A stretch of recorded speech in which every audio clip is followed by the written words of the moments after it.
China es enorme. Solo basta con observar un mapa para darse cuenta de la inmensa extensión territorial que abarca. Uy, pero si es casi medio continente. Es cierto, realmente es grande.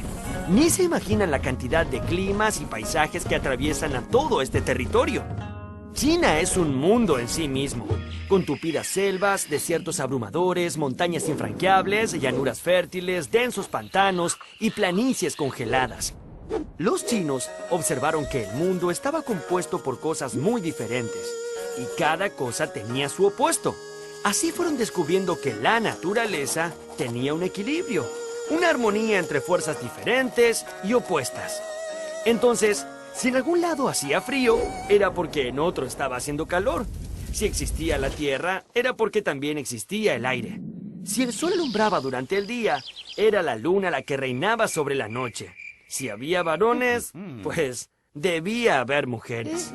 Estas observaciones sobre la naturaleza que los rodeaba fueron la base de la famosa tradición o sabiduría china, con la que construyeron una gran civilización que ha perdurado por miles y miles de años. La formación del imperio. Trazando una línea justo por el centro de China, vemos al río Amarillo. Ahí comenzaron a desarrollarse los primeros pueblos que antecedieron a esta gran civilización. ¿Saben cuándo? ¡Uf! Como 5.000 años antes de Cristo. Alrededor de 1.500 años antes de Cristo, todos estos pueblos fueron dominados por unos temidos gobernantes llamados los Shang. Ellos eran todos descendientes de la misma familia, y por ello se les adjudicó el título de dinastía. Luego de los Shang, otra dinastía tomó el control de este territorio. Estos fueron los Zhou, que gobernaron hasta que el Imperio Medio entró en una etapa de ¡todos contra todos! Esta fue llamada la época de los reinos combatientes, que duró hasta el 221 a.C., cuando una nueva dinastía de gobernantes guerreros logró unificar el país y establecieron el imperio que le dio a China su nombre, los Qin. Qin Shi Huang se proclamó emperador, el primero de toda la historia de China. Era considerado hijo del cielo. Nadie podía discutirle nada y su poder era considerado mágico. El señor de los hombres no podía jugar, no cantaba ni reía. Debía sostenerse siempre de pie y sus movimientos eran muy lentos. Qin Shi Huang fue el gran organizador del imperio. Él impuso las leyes, construyó un sistema de carreteras y canales para facilitar el comercio y creó un sistema unificado de dinero, calendario y escritura. Todo debía estar reglamentado. Qin Shi Huang era un verdadero meticuloso del orden. Pero entonces sucedió que el pueblo empezó a enojarse cada vez más. Y en representación de todos, 460 sabios se opusieron a las medidas del emperador. Y Qin Shi Huang no vaciló y los mandó a matar. Luego todos los libros de los sabios de China fueron quemados en grandes hogueras. Esto es lo que llamamos gobernar con mano dura. ¡Uf! La Gran Muralla. Qin Shi Huang, el primer emperador chino, quería defenderse de los posibles ataques de los bárbaros del norte. Así que en el siglo III a.C. decidió comenzar a construir un gran muro para que ningún ejército enemigo pudiera atravesar las fronteras del imperio. Este muro fue la Gran Muralla China. La construcción de la muralla fue realizada en varias etapas y a lo largo de más de 2.000 años. ¿Y saben qué? Fue hecha completamente a mano. Se trata de un muro de 9 metros de alto que llegó a medir 7.300 kilómetros de largo, tanto como la extensión de toda América del Sur. Este muro serpentea por valles, montañas y desiertos, uniendo más de 25.000 torres de guardia. Construir esta muralla fue un esfuerzo sobrehumano. Para ello, el emperador reunió a miles de hombres que trabajaron como esclavos bajo una disciplina militar. Muchos de ellos fueron muriendo de agotamiento y sus cuerpos eran enterrados dentro de los muros en construcción. Así fue como la Gran Muralla se convirtió en el cementerio más largo del mundo. La muralla sirvió como defensa, pero también ayudó a la unificación del imperio, ya que por encima de ella se extendía una ruta por la que era posible viajar de una punta a la otra del imperio. Así, muchas caravanas de comerciantes podían transitar y vender sus mercancías sin temor a ser emboscados por bandidos ni ladrones. Transitar por estos lugares ahora es tranquilo. Un emperador como Qin Shi Huang tenía que tener un final de película. Y como para ellos la vida después de la muerte era muy importante, Qin Shi Huang se hizo construir una tumba en la que puso un ejército de 8,000 estatuas de guerreros de terracota. Pero hay algo más. Lo genial del ejército de guerreros de terracota era que no eran copias del mismo molde, sino el fiel reflejo de los seres humanos que en vida habían acompañado al emperador. ¡Ah! Me olvidaba. Si alguien osaba entrar en la tumba para perturbar el dulce sueño del emperador, había unas ballestas automáticas para resolver el problema. El maestro Kong. En el 551 a.C., mientras China estaba en plena época de los reinos combatientes, nació un hombre muy especial, que con el pasar de los años se transformó en un gran sabio y que con sus enseñanzas logró una doctrina que caracterizó a los chinos por más de 1500 años. Ese hombre fue Confucio, que nació en una familia pobre, aunque esto no le impidió trabajar y estudiar muy duro hasta convertirse en ministro de uno de los reyes que combatían por el poder. Pero un día, cansado de tanta violencia, traición y mentira, Confucio abandonó su cargo de ministro y se dedicó a caminar entre un reino y otro, con el fin de compartir la sabiduría.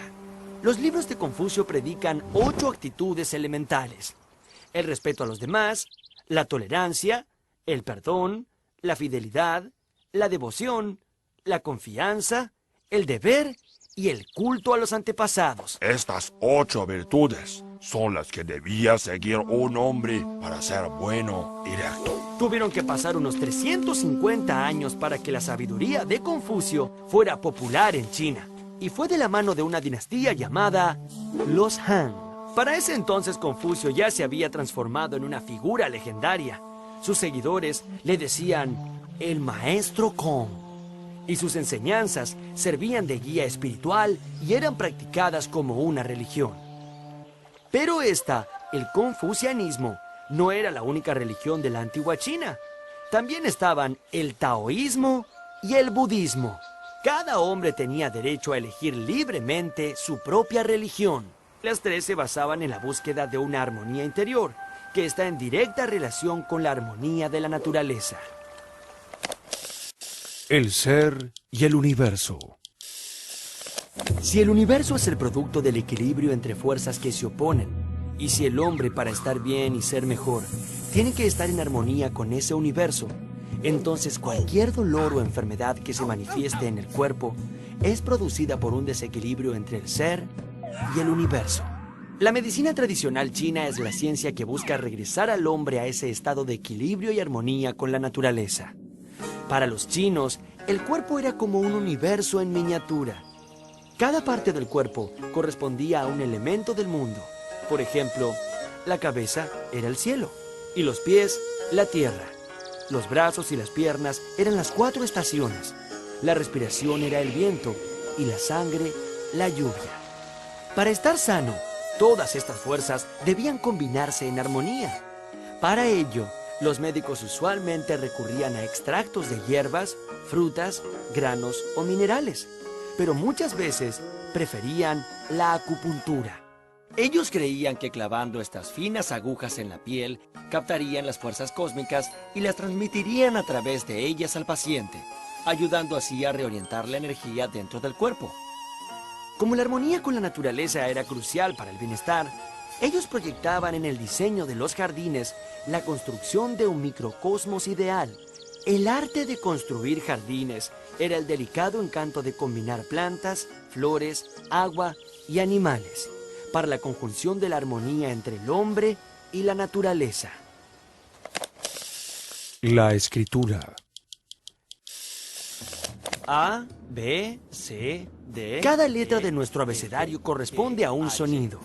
La combinación de sonidos determina un objeto. Por ejemplo, si yo digo pájaro, ahora, ¿en qué se parece esto con esto? Bueno, en nada, ¿cierto? Los chinos plantearon su escritura de una manera radicalmente diferente a la nuestra. Si un pájaro es esto, entonces, ¿para qué escribir la palabra pájaro si es posible dibujarlo trazando un par de simples líneas? Este tipo de escritura fue llamada pictogramas. Los pictogramas no representan sonidos, sino al objeto mismo. Por ejemplo, esto sería un árbol, esto el sol, esto la luna, y esto es un caballo. Los pictogramas eran utilizados en China desde 1500 años antes de Cristo. Con el correr de los siglos, estos signos fueron evolucionando y dejaron de parecerse tanto a los objetos que representaban, permitiendo representar también pensamientos e ideas. Así fue como se transformaron en ideogramas. ¡Claro! Ahora también podían representar ideas. En la actualidad, la escritura china tiene más de 20.000 ideogramas. ¡Uf! ¿Cuántas ideas que tienen estos chinos? ¿Han notado que cada ideograma es bellísimo? Es que la escritura china era un arte. Quizás tan importante como los cuadros que pintaban los artistas. Tanto el escritor como el pintor buscaban lo mismo. A través del trazado de líneas sobre el papel de arroz, procuraban captar la esencia o el espíritu mismo de las cosas.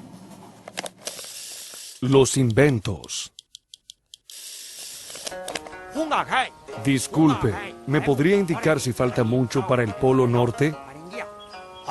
No, el Polo Norte ya pasó hace rato. Si no fuera por los chinos que inventaron la brújula, esto hubiera pasado muchas veces. La primera referencia a un buscador de direcciones está en un libro chino editado hacia el año 1040. En él se describe una aguja imantada sobre un trozo de bambú que flotaba en un recipiente con agua. Es que los metales que adquieren la propiedad de los imanes siempre apuntan hacia el norte. Los chinos inventaron el papel. Y como si fuera poco, también inventaron un sistema para imprimir tinta sobre él. O sea, la primera imprenta. Los chinos fueron realmente muy ingeniosos e inventaron muchísimas herramientas y elementos técnicos y científicos. Por ejemplo, inventaron la pólvora. Esta sustancia compuesta por una mezcla de salitre, azufre y carbón vegetal fue utilizada en un principio para fabricar bellísimos fuegos artificiales. Ellos creían que así ahuyentarían a los espíritus de la noche. Pero quizá el descubrimiento que más sorprendió al mundo lo hicieron los gusanos. Nadie sabe cómo, pero hace más de 5.000 años los chinos descubrieron que cada uno de nosotros, justo antes de convertirnos en mariposa, hacíamos un capucho con un único y delgadísimo hilo arrojado que llegaba a medir casi 1 kilómetro de largo y que pesaba menos de 1 gramo. Muchas gracias, señor gusano.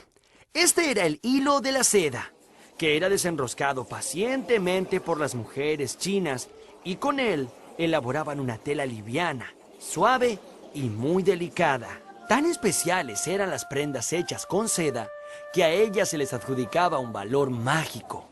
Durante siglos, los chinos mantuvieron el secreto acerca de la fabricación de esta enigmática tela. Esto les permitió hacerse muy famosos y esa fama dio vueltas por todo el mundo. La ruta de la seda. En el año 138 a.C., el emperador Wu de la dinastía Han envió un embajador al encuentro de los pueblos de Occidente. Este salió de la capital del imperio en dirección oeste junto con escoltas y un centenar de comerciantes chinos. El largo viaje fue un éxito y a su regreso, los comerciantes trajeron a su emperador valiosísimos artículos. De este modo, se abrió el interés de los chinos por el intercambio de mercaderías en toda Asia Central y Europa. Pronto esa ruta empezó a ser muy frecuentada y todos los comerciantes se encontraban en el oasis de Kashi. Esos largos viajes obligaron a los comerciantes y artesanos a relacionarse con hombres de costumbres muy diferentes. Los romanos se sintieron tan impresionados por esa tela que la compraban a precio de oro. Desde ese momento, la ruta pasó a ser conocida como La Ruta de la Seda. A mediados del siglo XIII, en plena Edad Media, el mundo conocido por la cristiandad no iba mucho más allá del actual Oriente Medio. Cuentos sobre monstruos y dragones hacían que muy poca gente de Europa se aventurara más allá del árido desierto de Arabia. Uno de los viajantes aventureros de esa época fue un comerciante veneciano llamado Marco Polo. Él decidió emprender el larguísimo viaje de un extremo al otro de la famosa Ruta de la Seda. Marco Polo vivió 20 años en China y llegó a tener una relación muy cercana con el mismísimo emperador. Cuando volvió a Europa, dictó un libro que apasionó a los europeos. En él, había intentado describir a la civilización con la que había convivido la mitad de su vida. En su lecho de muerte, su familia pidió a Marco que confesase si había mentido en sus historias sobre China. Marco se negó e insistió. China es tan vasta y maravillosa que solo he alcanzado a contar la mitad de lo que realmente allí he vivido.